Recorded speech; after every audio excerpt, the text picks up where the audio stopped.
Ready, boss? Yeah, ready when you are. We'll begin this morning with the Pledge of Allegiance. I pledge allegiance to the flag of the United States of America and to the republic for which it stands, one nation, under God, indivisible, with liberty and justice for all.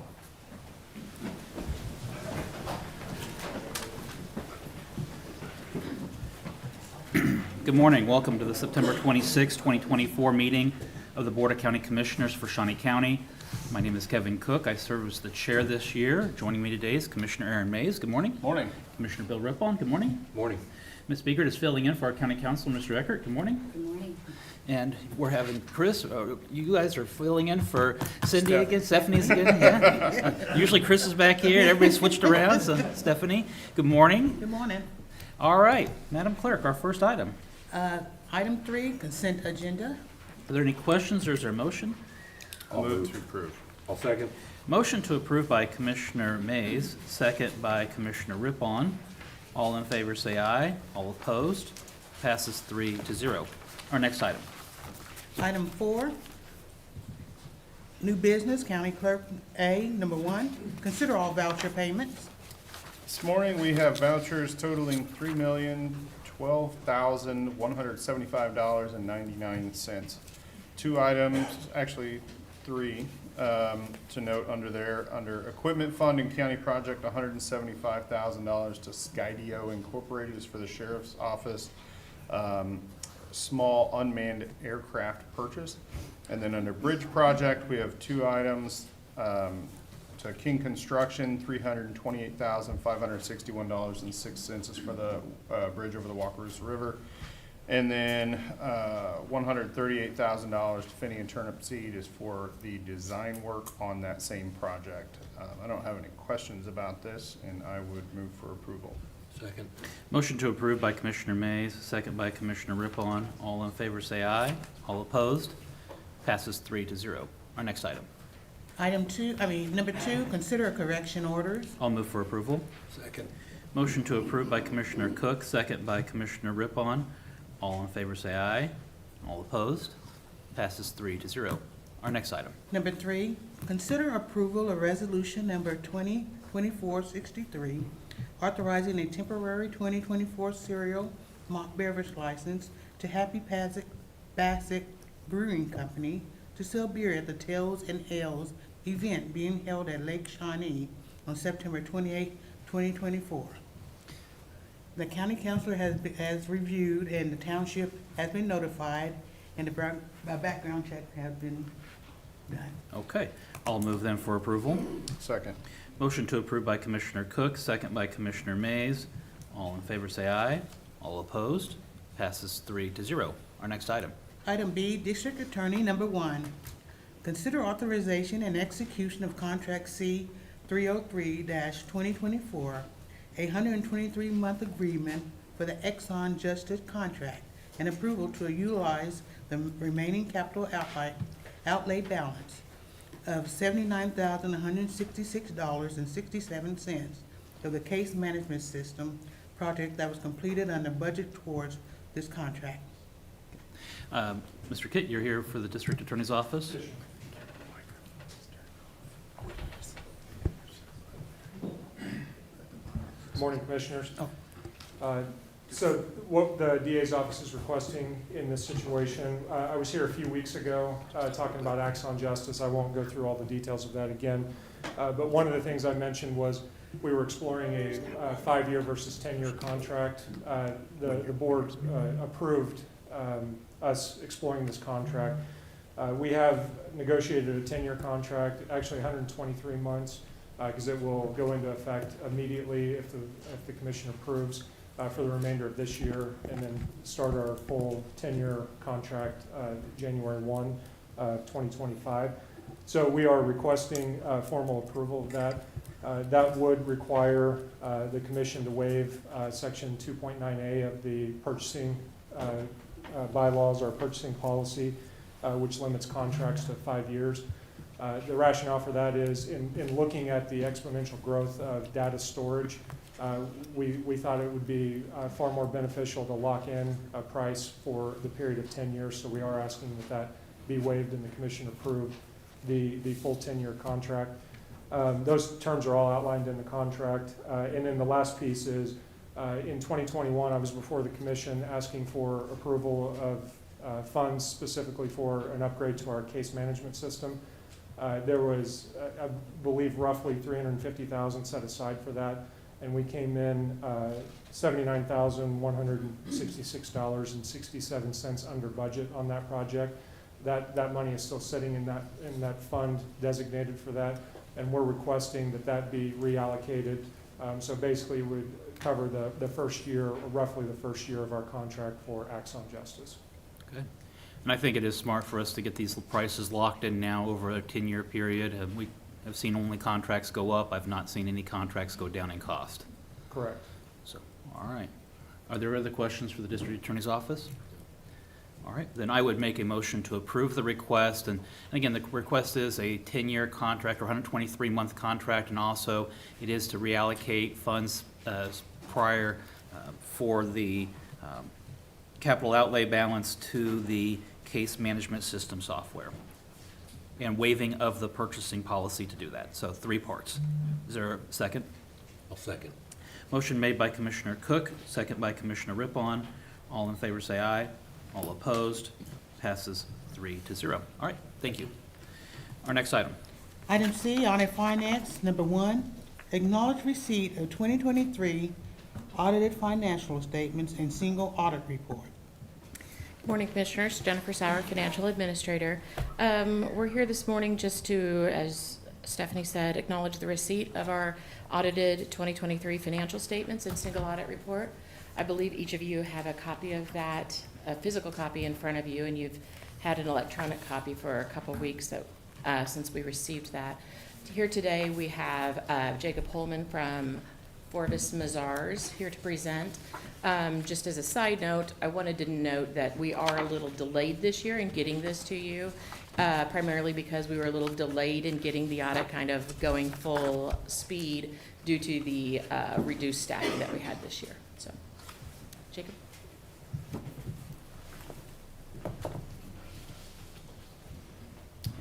Good morning, Commissioners, and thank you for the opportunity to present the audit results of the 2023 financial statement audit and single audit.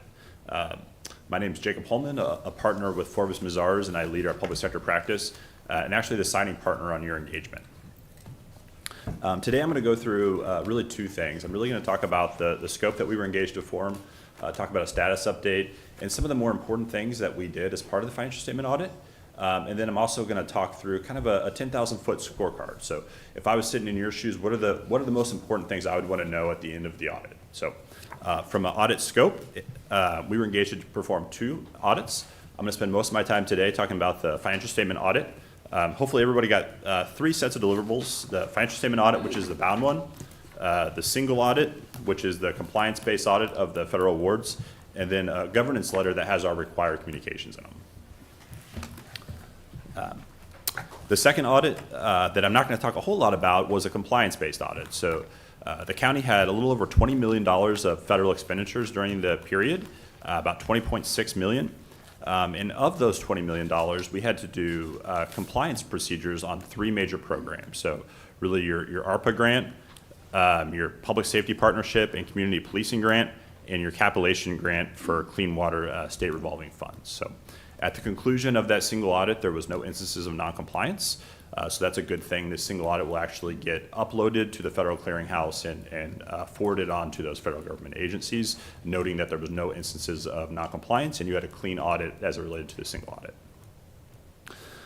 We were engaged in the 4th quarter of 2023 to start the financial statement audit. Started in January. The first part that we really look at is what we call our planning and our risk assessment procedures. Those risk assessment procedures are really where we gain an understanding of the control environment as it relates to the financial reporting. So we look at key controls and transaction cycles, including your entity level transaction cycle, information technology, cash inflows, cash outflows, payroll, investing and financing, and finally your pension and retiree healthcare transaction cycles. Following that, we spent a lot of time looking at your property taxes. Property taxes are the largest inflow, so we really want to make sure that we understand the movement in your property tax parcel listing year over year. We want to tie out the dollar amount that was distributed to the other taxing jurisdictions, and we want to understand really what was the change. So we look at building permits to make sure if there was a building permit, we understand the movement between building permits and your tax parcel listing, as well as really look at what's the rates that are in the IT system. So spend a lot of time on property taxes, making sure that we're comfortable with that transaction cycle early in the audit. Following that planning and risk assessment and looking at the property taxes, we really designed our financial statement audit and looking at the risks that we decided were in January. We look at all of the line items, but we have a higher focus on the larger line items as well as the significant estimates. So significant estimates are where management either engages a specialist to help with that estimation process, or there's significant inputs that management decides on. So some of the significant estimates that we focused upon were the useful lives of capital assets, the estimated property tax collections, the actuarial assumptions in your pension liability, as well as your retiree healthcare liability, as well as your self-insurance for healthcare and workers' compensation insurance. So kind of flipping to kind of just a scorecard, a 10,000-foot view of both the financial statement audit and the compliance audit. High level, it was a good audit experience. Management was well prepared, they were professional, and they were friendly to my team. So I think that that's important to point out as kind of a starting point on the scorecard. Accounting policies, there was 2 new accounting standards that had to be adopted by the county this year. The first one is GASB 94, it's called Public-Private Partnership. The second one is GASB 96, Subscription-Based IT Arrangements. So a lot of additional work that management had to do to understand those new accounting standards and the impact on the county. At the conclusion of all that work, there was no material impacts to the county. So on a software, we looked at the 6 largest contracts as it related to software to see if there was a change in accounting. At the conclusion of that, there was no material impacts from software. The public-private partnership, we did look at the contract for the Expo Center, and there was no major changes as it relates to GASB 94 adoption either. As it relates to the significant estimates that we looked at, the policies utilized were appropriate, and the estimation process used in the financial statement had no management bias and a reasonable and supportable approach. So I wanted to point that out. From a journal entry standpoint, there was no journal entries proposed and recorded as part of your financial statement audit from our audit approach. At the back of your governance letter, there is what's called a past adjustment schedule. So there was a handful of adjustments that came out of the audit process that both management and Forvis Mazars both agreed individually that these are needed to be in accordance with GAAP, but both individually and in the aggregate, they would not be material to a user. So those are not recorded, but you can see the impact of what those would look like if those were recorded in those schedules on the back of the governance letter. So the biggest 3 out there, the first one is really a classification of net position in your government activities. So really about a $2 million classification between unrestricted and net investment in capital assets. So net position in total, no concerns. It's really the classification between those 2 line items. The second one is the second and third one are really cutoff issues. So one of your construction contracts had a retainage liability that was not recorded at year end. And the third one was a small deposit in transit that should have been recorded in December and was recorded early in January. From a control deficiency standpoint, if we had control deficiencies that came out of either our risk assessment procedures we did in January or the financial statement audit that went through July, those would be disclosed in both your governance letter as well as the single audit, and actually would have to go up to all of those federal government agencies. And the good thing to point out is there is no control deficiencies in either of those sections, so I wanted to point that out. From financial metrics, I wrote down a couple financial metrics that we try to understand as part of the financial statement audit, and I wanted to communicate those today. The general fund ended fund balance with $48.3 million. Of that $48 million, 38.2 is what's considered unassigned. Unassigned fund balance in your general fund represents 3.4 months of revenue, so that is up from 3.2 months of revenue in the prior period. Your second major fund is your coronavirus relief fund. What I wanted to point out, in that fund, there's about $9.5 million of unearned revenue at December 31st, 23.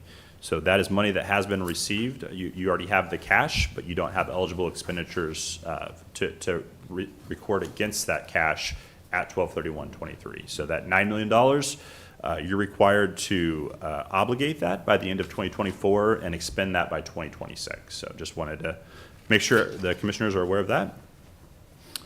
The next metric, government activities in that position or equity, increased $22 million from 217 to 239 million. And the business type activities increased by 1.3 million from 10.2 to 11.5 million. The only other thing I wanted to talk through is there is a couple new accounting standards that are coming down that will have to be impacted in 2024 as well as 2025. And really just want to make sure this FYI so there's no surprises. So the first one is around compensated absences, GASB 101. So there will be a new definition of compensated absences. A lot of public sector organizations over the past several years have really changed their sick leave and vacation policies. And in the industry, we are seeing more use of a PTO policy. So the accounting setting body really wanted to make sure that they understood what that had changed and ensured that all the organizations were accounting for that consistently. So that will have to be revisited by management, the accounting for compensated absences. The second new accounting standard will have to be adopted in fiscal year 2025, and that's going to be some enhanced footnote disclosures around concentration risk and constraints. So think through if you have whether it's a taxpayer or an industry that has a concentration for property taxes or sales tax. So think like a 5 to 10% from a certain industry or a certain company.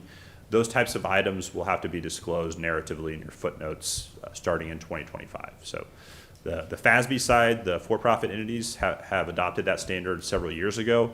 This is really public sectors kind of catching up to the for-profit industry in those concentration risk disclosures. So in conclusion, I thank you for the time to present this morning and the opportunity to work with the county, and I'll open up if there's any questions from the commissioners. Can you go back to that first accounting change that's coming down next year as to the change in time and how it's accumulated and accounted for?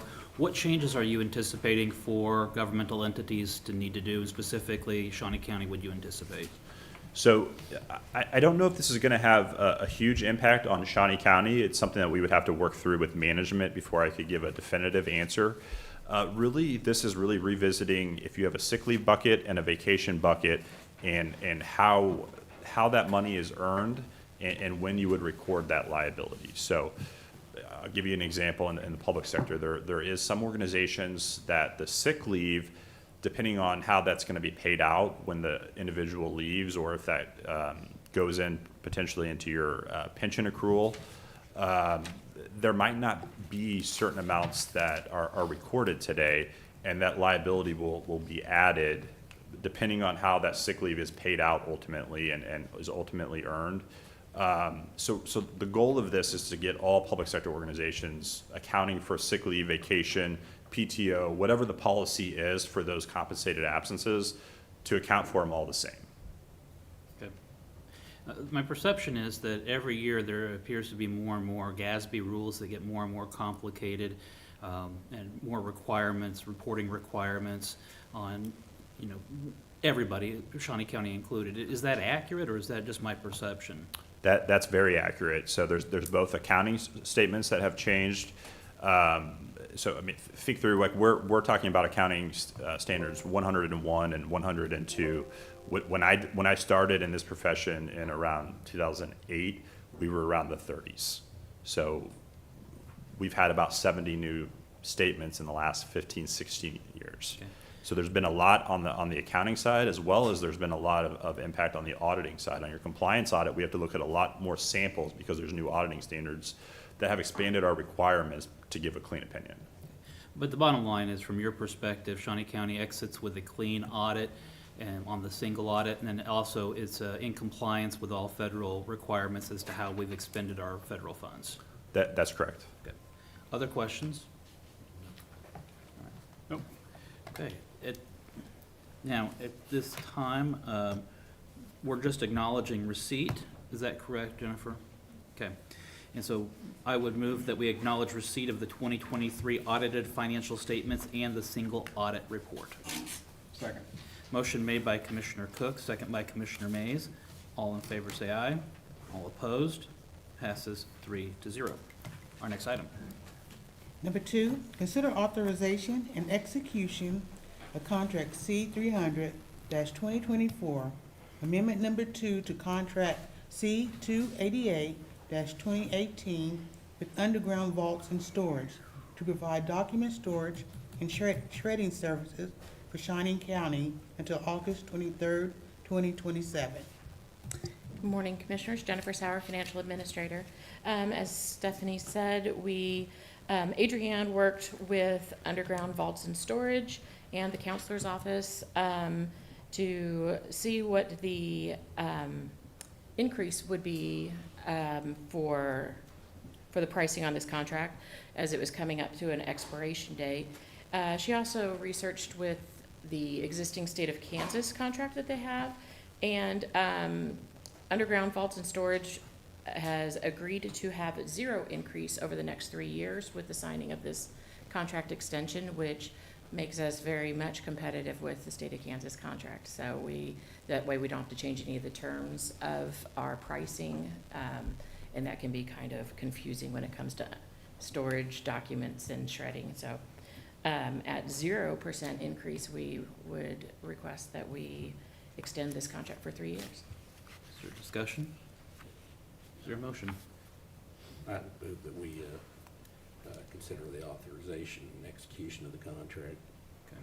Motion to authorize and execute the contract by Commissioner Rippon. Is there a second? Second.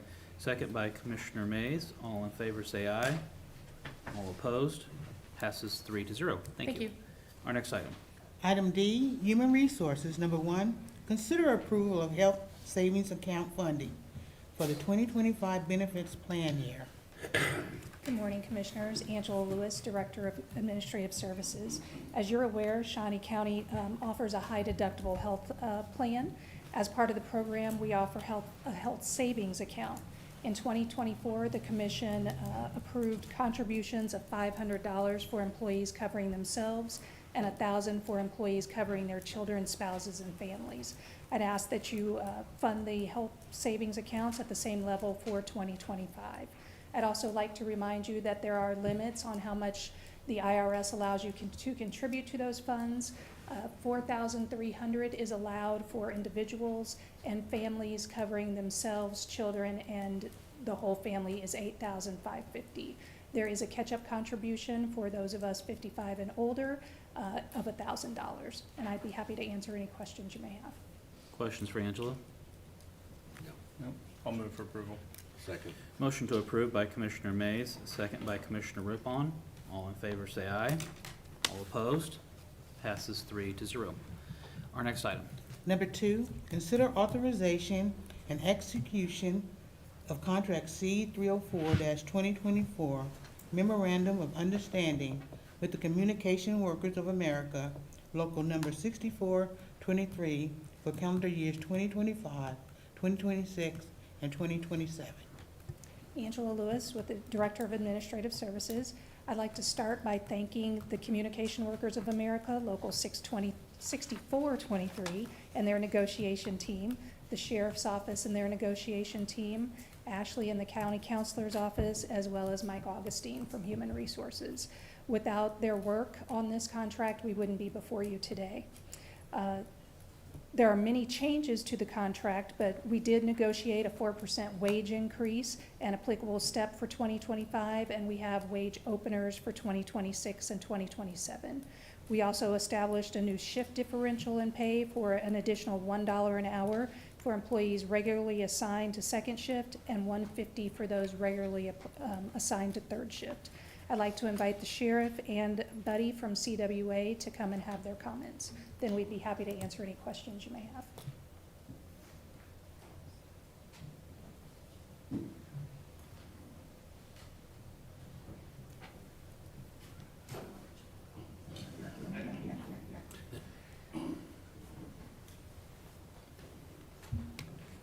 Good morning, Commissioners. Brian Hill, Shawnee County Sheriff's Office.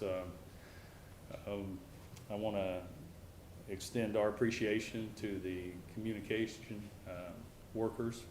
Our dispatchers are working very diligently and hard in some trying times, and I really appreciate the partnership that we have with CWA.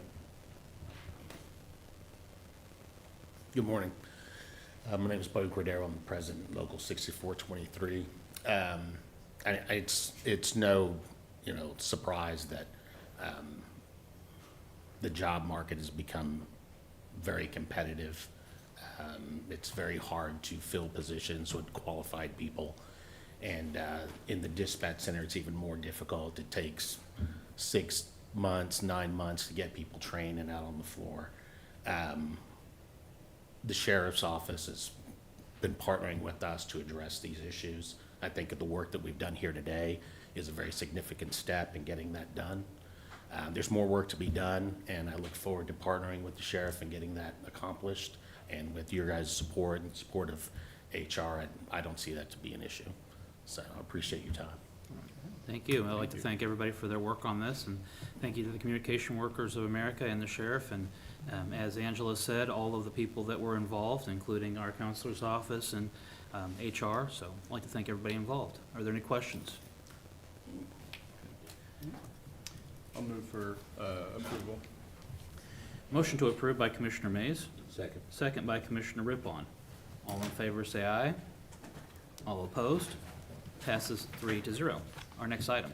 Number 3, consider authorization and execution of Contract C 305-2024, Letter of Agreement with Communication Workers of America Local Number 6423 to provide a retention bonus of $3,000. Good morning, Commissioners. Angela Lewis, Director of Administrative Services. As Stephanie just told you, this is a letter of agreement for a $3,000 retention bonus for full-time employees in the Communication Center. They would have to remain a full-time employee through January 31st, 2025. I'd be happy to answer any questions you may have. So, as I understand it, the retention bonus is effective today, but in order to receive it, you have to be employed with Shawnee County as of January the 31st of 2025. Correct. So if you leave before then, you would not receive your retention bonus. But if you stay through that period on January the 31st, 2025, you would receive this bonus. Yep, on the next payday. Okay. And this is to try to maintain the services that we have within the communications right currently. Correct. Okay. Are there other questions? Okay. I'll move for approval. Second. Motion to approve by Commissioner Cook, second by Commissioner Rippon. All in favor say aye. All opposed? Passes 3-0. Thank you. Thank you.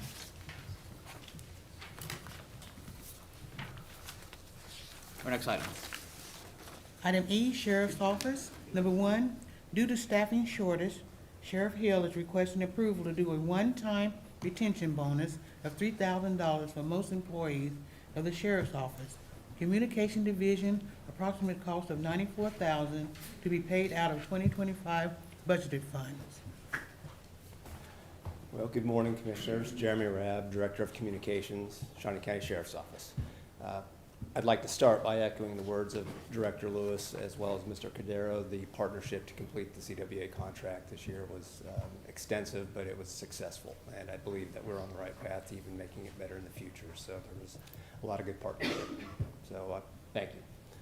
As far as the contract goes, I'd summarize we're here requesting approval or the approved contract for our communication workers who are diligently working every day. What we have left, as Mr. Cordero expressed, the communications world's been short on staffing, and it's a nationwide problem, and it has been for a while. Our people are working hard to get through the current staffing shortage we have, and are definitely deserving of everything that we can give to them at this time. I know that initially when I read this item earlier this week, it looked very similar to the item that we just took up because it mentions the same time frame, it mentions the same amount. How does this item differ from the item that we just approved? Well, I believe this. And I'm gonna let, Yeah, I see Angela jumping. Yeah, Just in case you well, go ahead, because I thought we were talking about the same thing that's just been approved, so. What you approved when I was up was for the union itself. We have a contract with them that has to come before you and be approved. There are other people in the communication center who are classified and unclassified employees who would still be covered by the contract, not the contract, but with the bonus. So we have to ask separately. So this is for those that are the non-union employees. Exactly. Okay, Gotcha. Thank you for the clarification. all right. So I just wanted to touch on that, why we have two separate items, one for the union and one for the non-union. So, I understand. is there any other questions? No, All right. I would move for approval. Motion to approve by Commissioner Rippon, second by Commissioner Mays. All in favor, say aye. All opposed, passes 3-0. Thank you. Our next item. Item F, Public Works, acknowledge change order number 1, final, to contract C 440-2023 with King Construction Company, Inc., reflecting as bid versus as constructed quantities for a bridge replacement project on South Topeka Boulevard over Wacusa River. The change order provides for a construction cost decrease of $11,363.12. Good morning, Commissioners. Kurt Niehaus, Director of Public Works. This is my usual end-of-project acknowledgement. We had a final change order that resulted in a reduce in the construction cost of approximately $11,000. And not only that, it resulted overall, the project construction resulted in an overall project cost of less than approximately $600,000 than the project budget you approved some time ago. So with that, I look forward to your questions? Questions? Commissioner Mays? So Kurt, your agenda item has some nice pictures of the project. Did Yeah. you bring those? I didn't, I'm sorry. It looks Sometimes great. I feel like I look at these and think they're a lot more interesting than maybe most people do. Well, it looks like the project turned out really well. Yes, it really did. Any other questions? No. I do like that we come in under budget, and, you know, those are things that we always like to see, and so with that, then I would move to approve the change order number 1, the final to the contract. I'll second. Motion made by Commissioner Cook, second by Commissioner Mays. All in favor, say aye. All opposed, passes 3-0. Thank you, Kurt. Our next item. G1, Register of Deeds, number 1, consider accepting a transfer of $150,000 from the Register of Deeds Technology Fund to the Land Records Fund for equipment and technological services in various county offices. Good morning, Commissioners. Becky Neosi, Register of Deeds. So the Register of Deeds has a technology fund, and when there are excess monies in that fund, over $50,000 that is accrued in the year, they can be transferred to be used for other offices. They do have specific use that has to be for equipment or technological services relating to land or property records. We're just fortunate to have a excess of $150,000 that I'm able to transfer. These are used for the appraiser's office, for their mapping, their GIS software, their photography, planning department, permitting portal, weed department, their GPS program. They're also used for iPads, plotters, vehicles. So I'd be happy to answer any questions. Questions? We'll move for approval. Second. Motion to approve by Commissioner Cook, second by Commissioner Rippon. All in favor, say aye. All opposed, passes 3-0. Our next item. Number 2, consider authorization and execution of contract C 301-2024 to extend an agreement with Fiddler Technologies for software services for 4 years at an average annual cost of $38,403 to be paid out of the Register of Deeds Technology Fund.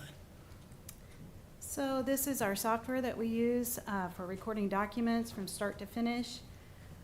We've been with this company for 11 years now, and they provide everything we need from financials to reporting and excellent customer support. So we're happy with this program, and we'd like to continue it. It allows our searchers outside and inside the county. Various county offices are able to search all of our records with this program. And they also offer other services like property fraud alert to our constituents, There's an off-site serving that isn't part of this contract, but they offer an off-site server. So all of our documents are backed up in 2 different places in the country for safekeeping if something should happen. So we've been very pleased. The contract price isn't going up too much, just a little bit, so we'd like to continue. And this will be paid out of the Register of Deeds Technology Fund, not general fund. Questions? No. I'll move for approval. Second. Motion to approve by Commissioner Mays, second by Commissioner Rippon. All in favor say aye. All opposed?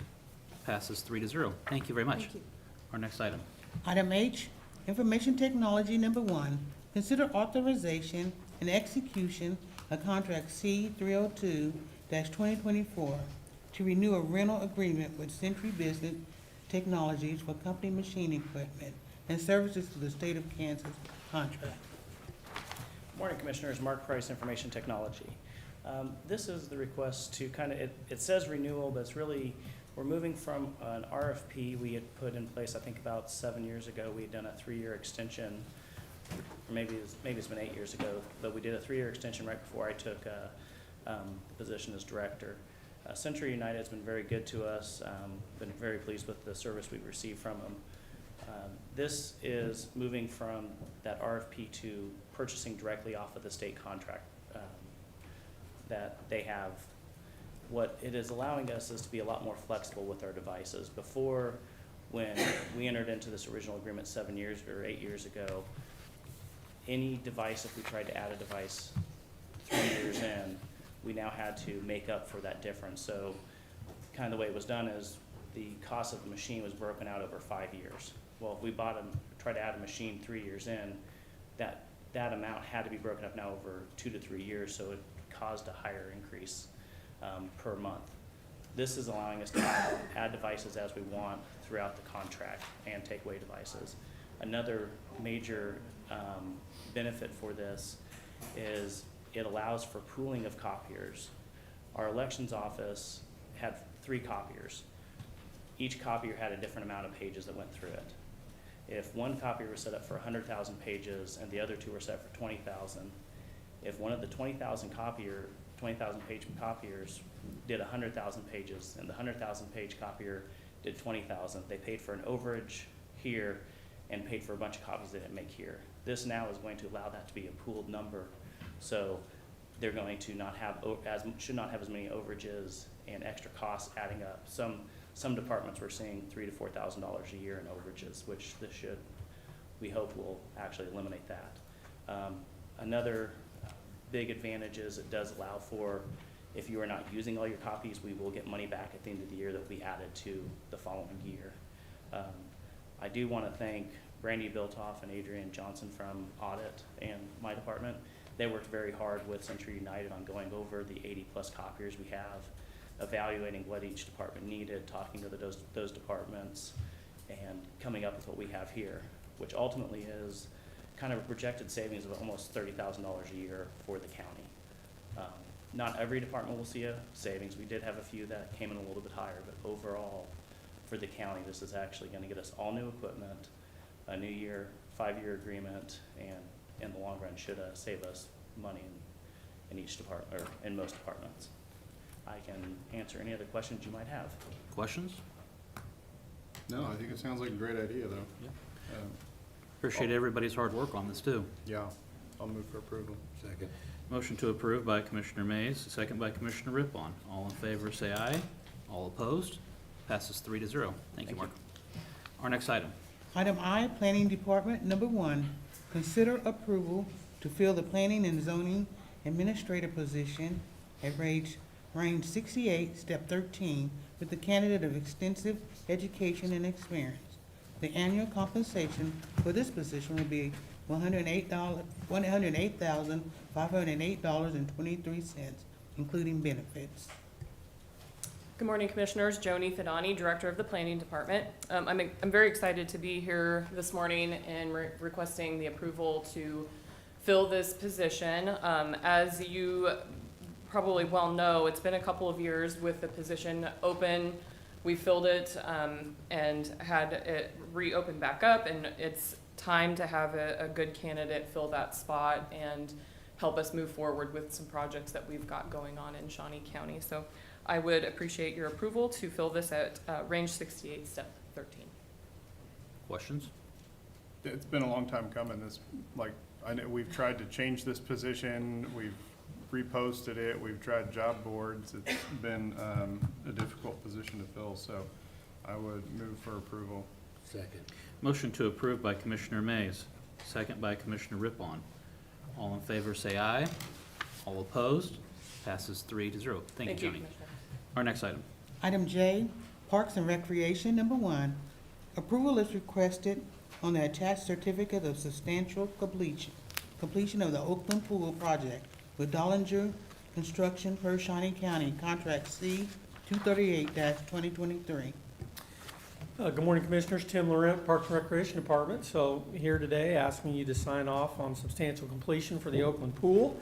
There's a list of punch list items in your packet, most of which have already been completed. I think at the time we wrote this, they were waiting for us to completely finish winterization of the pool, which has now been completed. So I anticipate everything being done here within the next week or so. I also want to point out that this does discuss our 1-year warranty, which I think takes us through, I believe, August 23rd of next year. Just wanted to give just a quick thank you to Don Winger. We had not worked with them before on any projects, and we got off to a slow start, but they really, I think, went the extra mile to try to get us open, at least for the brief period of time that we were open. They went so far as the second day we were open, they paid for the first 300 swimmers that came in that day. So they were great partners, and I just wanted to give them a shout out here today. I'd be happy to answer any questions that you might have. Questions? Are we still retaining a little on this project, or is this final? This would be final, yeah. Okay. And the project came in on budget? It did. Questions? No questions. I think everybody's pretty pleased with the results from what I saw, so Yeah. I think that's great. And I'll move for approval. I'll second. Motion to approve by Commissioner Mays, second by Commissioner Cook. All in favor say aye. All opposed? Passes 3-0. Our next item. Number 2, consider authorization and execution of contract C 303-2024, the CDBG agreement between Shawnee County and the City of Topeka, which outlines the requirements and responsibility of the selected Dreams project. Nellie Hogan Park in the amount of $42,024 being provided by the City of Topeka. Parks and Recreation will be responsible to administer the sub-recipient activity of this program. Tim Laurent, Parks and Recreation Department. So I believe this is the 3rd Dreams grant we've been up here this year for so far. This partnership between the city and the neighborhood associations and everybody involved has been pretty fruitful for us. So we're happy to do this. As you remember, this park was recently renamed Nellie Hogan Park to honor Nellie Hogan and all of the great things she's done for that community. So we're putting a new playground in. As the clerk mentioned, it's a little over $42,000 project. And we actually have, I don't anticipate it taking this long, but we have till the end of 2025 to complete it. So be happy to answer any questions. Any other questions? I'll move for approval. Second. Motion to approve by Commissioner Cook, second by Commissioner Mays. All in favor say aye. All opposed? Passes 3-0. Thank you, Tim. Our next item. Item K, Solid Waste. Number 1, consider approval of awarding a bid for the purchase of a 1-ton pickup truck to Briggs Dodge Ram Fiat in the amount of $55,740 with funding from the 2024 Solid Waste Operational Fund, which is 100% user fee funded and non-taxpayer supported. Good morning, Commissioners. Bill Side, Shawnee County Solid Waste. A couple weeks ago, we went out for bid for a 1-ton four-wheel drive pickup truck with a specific set of specifications that we're asking for. 4 vendors each submitted bids, and what we feel is the best and most responsive bid meeting those specifications is Briggs Dodge Ram Fiat in the amount of $55,740. This would be an immediate delivery. That's one of the specifications that we asked for. And of course, since I am an enterprise fund, this is all user fee funded with no tax dollars used. Subject to your questions, gentlemen. Questions? No, this is for the new Yes, sir. miniature compactor. Yes, sir. So excited to see that get up and running as I well. am too. So I would move for approval. Second. Motion to approve by Commissioner Mays, second by Commissioner Rippon. All in favor say aye. All opposed? Passes 3-0. And your attempt to, suck up to Commissioner Rippon is so noted too. It is noted. Thank you. He wears ties like that when he's asking for money. Our next item. Number 5, public comment. This is an opportunity for any member of the public to address the commission on any item. Is there any member of the public that wishes to address the commission?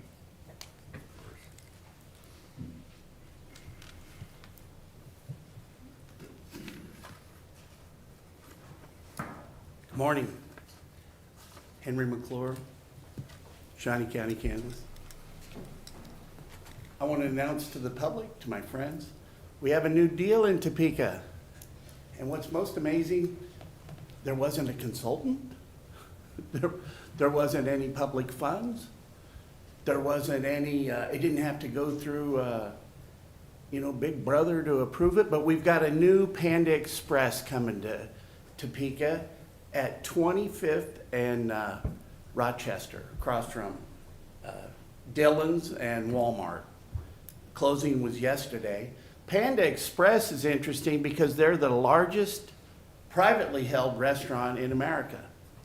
And the owner of the company has got roots to Kansas. And he's got also large roots to my old company, the Macerich Company. And what's really nice is my mall guys who helped put the deal together. We got, I was working with John Koloff, the old owner of it. I guess, oh, wait a minute, I'm the consultant. But it didn't cost the public any money. And I got to make a nickel or two on the deal, so, which is always nice. So I called my friends at Macerich who have deals with Andrew all across their portfolio. Macerich was the second owner of White Lakes and turned into the third largest mall owner. So fasten your seat belts. They shouldn't have to do a traffic study because it already had a drive-through. And so we'll figure out, this thing should just go through lickety-split, but just mark the date today, and I'll get some more time frames. I just sent an email to the director of construction to see if I could get his schedule. One last note, back to Topeka Boulevard and down to the White Lakes area. The same guy, John Koloff, also owns the old Pizza Hut there on next to Goodyear. And we're very concerned about the requirements that are going to be put on us to create a TIF or a CID for that area. And as well as the mainline printing people have concerns with what's going to happen to them as they try to develop the rest of White Lakes, because there's been some hitches in the get-along when it comes to getting in the Chick-fil-A and the Whataburger deal. And we really need to start focusing on some planning as far as a community, as far as the MTPO. They won't, the city's traffic engineers that make $1 million a year won't let us use the historical data of White Lakes. White Lakes at one time was Northeast Kansas's premier shopping center. And you can extrapolate traffic based on sales volume. And they won't let us use the historical data of Sears, Penny's, and the mall when it comes to trip generation. And it's just wrong. It's just wrong. It's a California-based company that is milking the taxpayers of Shawnee County, and somebody ought to look into it, somebody with some authority. But these things are big picture planning, what the MTO is supposed to do to qualify for the federal funds that come into this community. You're supposed to take public comment. I think one of the largest things that has always made me angry about dealing with government and you guys, it's you don't play by the rules. You get to make up the rules and change them whenever you want on a deal-by-deal basis, or just interpretation. But when I first was a Metropolitan Planning Commissioner, I met with the Federal Highway guy. He just started laughing at me. He goes, "You're right, you're 100% right. They're not following the law, but you'll never change them." And that goes back to 2000. And I think what's happening now, it's just there's a groundswell of, so we don't want to take it anymore. Well, we have to follow the rules, but you guys don't, and it's just not fair. One thing that I'm going to ask my friends in private enterprise and that in my future developments is to be able to create connectivity of security cameras and turn them over to our sheriff department. For not a lot of money, you can buy the equipment. You've got to have the right upload speed. But if we can get private enterprise to get more cameras all over Shawnee County, we're going to be safer and not put the burden on the taxpayer. Because in the future, I'm telling you, there's nothing going to be more important than our security as far as economic development goes.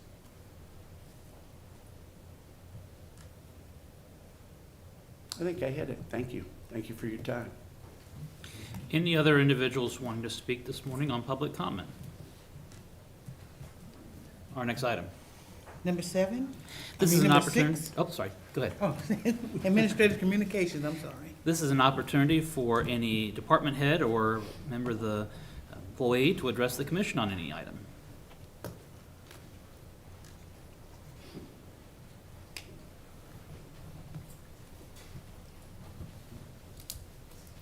Good morning, Commissioners. Barbara Lewis, Benefits Assistant in Human Resources. I just wanted to announce that Shawnee County's benefits open enrollment will begin October 14th and go through October 25th, and those benefits will take effect January 1st of 25. There will be several open enrollment meetings, October 14th at Reynolds Lodge at Lake Shawnee from 1 to 3, October 15th at the Detention Center from 10 to 11, and then again from 1 to 2. Wednesday, October 16th here at the Shawnee County Admin Building from 9 to 10. Thursday, October 17th at the North Annex from 6:30 to 9:30. And then Friday, October 18th at the Shawnee County Health Department from 9 to 10, and then also the Law Enforcement Center from 1 to 4. There will be insurance and benefit representatives from several of our key vendors to answer any questions that employees may have. There will be nurses from the Shawnee County Health Department there as well to give flu vaccines and COVID vaccines should employees want them. And also, everyone who attends our open enrollment meetings will be able to put their name into a drawing for a $15 gift card. Thank you. Thank you. Any other administrative communications this morning? Commissioner Rippon? I have nothing to add. Commissioner Mays? Yeah, a couple things. So last week we had our bingo fundraiser, which I think was a big success. It was a lot of fun, and I know multiple people in this room were bingo callers. Did you want to talk about that a little bit, Amanda? Well, since you brought it up. Now that you're standing and walking to the microphone? So I was gonna give an update just real quick. So during the bingo night, we had several employees that were there with their families, which ended up turning out, I got an email the following day on Saturday from Grace Clinton, which with Helping Hands, telling me that Rosebud got adopted from an employee here at Shawnee County in the Register of Deeds office. So we are very thankful that happened. And we were able to raise, Joni, I told you the number. It was $4,539. Wow. For table sponsors and just the bingo night itself, so. That's yeah. fantastic. And silent auction items. So altogether, that's what we raised for the first year, so. And an adoption, so that was great, so. So who was the best bingo caller? Well.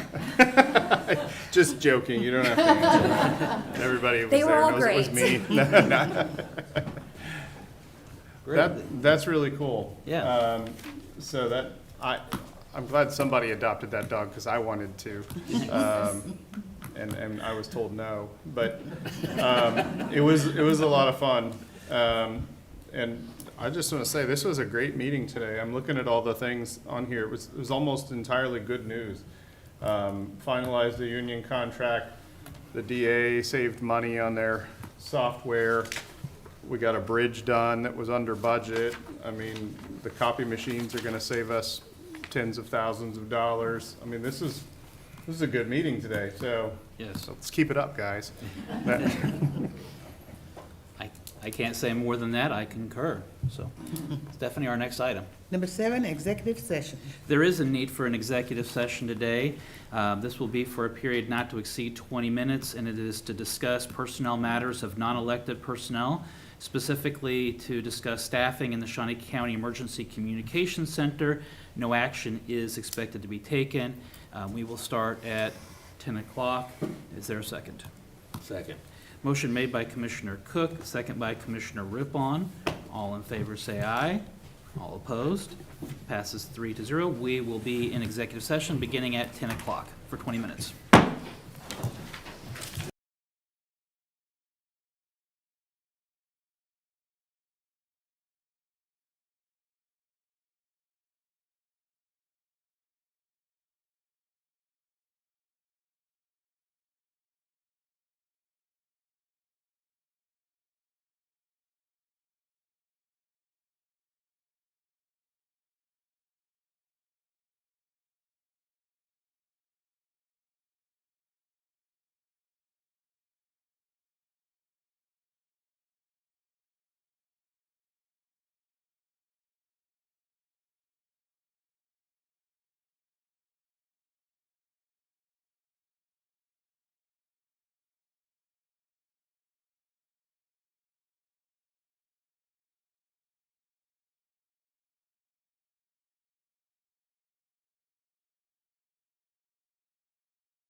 We're back from executive session. No action was taken. We are adjourned.